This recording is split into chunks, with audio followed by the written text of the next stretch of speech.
Gundam.tk presents High Grade Ghirarga.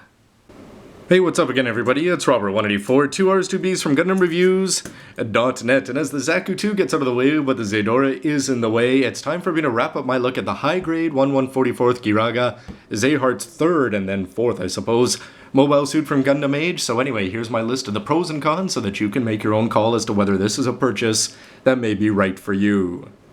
So on to some of the negatives that I've picked out here first. Let's start at the bottom where you've got these ankles that are going to move in a couple places there. However, you're not going to have a lot of surface area touching the ground.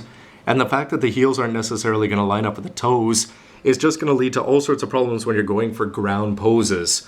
Also, overall, just in terms of the overall proportions of the mobile suit, this guy is not as slender as he appears to be in the anime. Now, sometimes that's just going to be the limitations that you've got with plastic, where you can only make the parts so small, I suppose. However, just when you see him like this, he doesn't look sleek and stylish the way he does look in the anime, which means that he's not completely capturing all the power, I'd say. Something else here, you'll notice that I'm using as a pointer here the knees here, because a slight gust of wind can knock these off. It's pretty cool that they allow you to pop these off pretty easily and put the green parts on and reattach them, and the fact that you've got a green part in there permanently. However, there's lots of pluses, but the negatives are that they're going to be falling off, which means anything you try to do with those knees or elbows, and off they go. The tail, you've got to be a little bit careful. It's going to take a little bit of time putting it together, but it's well worth it for the effect overall. However, when you're supposed to bend the wire on the inside here, there's supposed to be a little loop-up mechanism.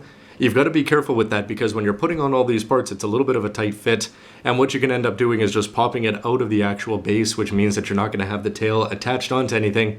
So you've got to be careful with that. Also, with the length of the wire, you're going to have to trim it down to just, they're not telling you to do that in the manual, you're just going to have to figure that out yourself.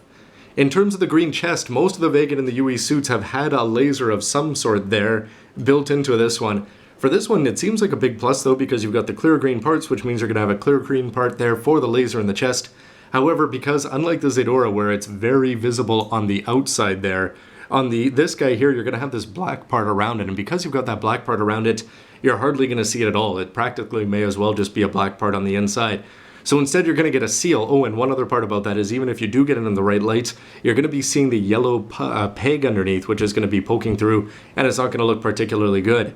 Even if you put the seal on, the seal is not on a flat surface, so it's going to have some crinkly edges, and it's just not going to show up as much. So anyway, it's sort of an MS fault, but it's just not going to show up that well in the HG, despite the fact that they give you two alternatives to deal with it. Speaking of the chest here, you've got lots of colors in close proximity, which is usually a good thing, but you'll notice that there's two tones of yellow. That's not provided by plastic, it's actually just done with seals, which was a little bit disappointing. The yellow is very deep and rich, and you're going to have a lighter yellow here. Also, these are two seals, which sort of makes it easier to put on, but it's going to look a little bit cheesy. You can see that there's seals as soon as you get up close. Combined with that crinkly green one, just not necessarily the best area, though from a distance, it's still going to hold up. The spear also is not going to be necessarily that great. It should have clear parts, you'd think, at the top and the bottom when they're giving you this many, especially in the option parts department. You can't attach it together and make it a cool looking weapon just on its own. It's got to be in hand all the time, or it's going to look pretty silly with a U at the top and bottom there. And also the manipulators, it's sort of disappointing that these aren't in the yellow that we've gotten used to with the Vagans. But anyway, you can get over that because that's part of the MS design, not the model's fault. But these ones here, you're only going to be able to use these for the weapon. And if you don't have that, you're going to have this funny looking part there. So if you're going for a downward movement there, anyway, you can just imagine that it's going to have that awkward looking hand holder there that's saying, hey, insert a U so that I can have a weapon there on the top. In terms of looks though, the final question I guess that you're going to have to stack up for, I think this kit has a lot going for it, but then again, this Zeodora for a very reasonable price is going to have almost more in my eyes. Just in terms of it, I don't really see the jump here in terms of quality from second to third generation in MS design or in HD's design outside of the tail. But that being said, that's very subjective. You can certainly like them both. It's just for whatever reason I put this guy down a slight peg compared to the other guy. But on to the positives with a ground pose here, and let me tell you, yes, there are a lot, despite the fact you just heard 4 minutes of negatives. Let's just start when you open up this box. You're not going to see an A plate, but you are going to be incredibly impressed with the number of colors. The pink instead of the white, again, that's going to be subjective, but it certainly sets this guy apart from most other red and white bad guys there. And when you start at the bottom, just look at the number of colors. You've got the black, the red, the yellow, the green, and the pink in short order there on the legs. It's looking fantastic, and when you go up to the chest, yes, they are seals, but you've got that extra color there. Tons of little details here on the arms and on the back, and these thrusters are just a huge plus. you're always going to have these green parts sticking out of the knees and the thrusters, which I think is a big bonus compared to the advanced grade where you just sort of get the idea that everything's just built into the plastic. Here you're always going to have green on display, which has to be one of the best parts of this. Just, again, with the 00 kits, you had to buy green paint. Not a bad thing. Bandai is just making you step it up a little bit if you want to make your kits look great, saving a little bit of money in the process for you and for them. But in this case, look at the size of that green plate that you're getting.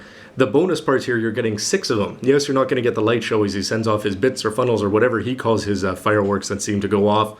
The fact that you've got them permanently set in and you can set them off pretty easily. Yes, they are going to fall out on occasion, but you've got these pluses of the fact that you can have these ridiculous weapons extending from the knee, and yet you can still straighten out the legs, you can still straighten out the elbows, and you can move those thrusters around and display that green part. It's just a huge plus. I only wish that was included in the shield as well. We also get enough similarities here between all the different suits. You're going to have a tail, but instead of having a boring old straight tail like we've seen from the days of the Zetas and the Gafran and on, you're going to have one of the more unique and Epion looking tails. Great way to put it together with 5 unique parts at the end, or 5 parts that are the same, 2 and then a unique tip. It's going to attach in there pretty well, and it's going to look great on the back no matter what kind of pose you do with that attached in. It's going to look good, and in hand, again, yeah, yellow hands would be cool, but hey, I think it looks great as a weapon, and it sort of takes away from the fact that the spear is not necessarily as cool as it can be. But then again, in terms of playability, you can have either of them going up in the hands, down in the hands, or put them together left or right hand, and you've still got the Vulcans if you don't want to forget about that weapon. Never mind the chest, the fact that they go to the trouble to give you 2 different options from a clear green part to a seal to take care of it. Other things that I'm a big fan of, the head, just the construction is simple yet cool, the way that you're going to get this little nape around the neck there, if you want to call it that. I'm always a big fan of the Vagan eyes. They're not really going to stand out here compared to the clear green, but anyway, they just do a good job of it, and when you by putting on one commander's antenna, it's all good. In terms of aerial poses, this guy I think it really can't be beat, so you'd want to pick yourself up an action base. This is just a borrowed one, but an action base 2 would do you well, and he can do more ground poses than I expected, despite the fact that he's got those wobbly ankles. And in terms of posability, no complaints there. And one final plus, well, you can guess that if you break out the black lights, I've got 2 of them here, about the same distance as the camera.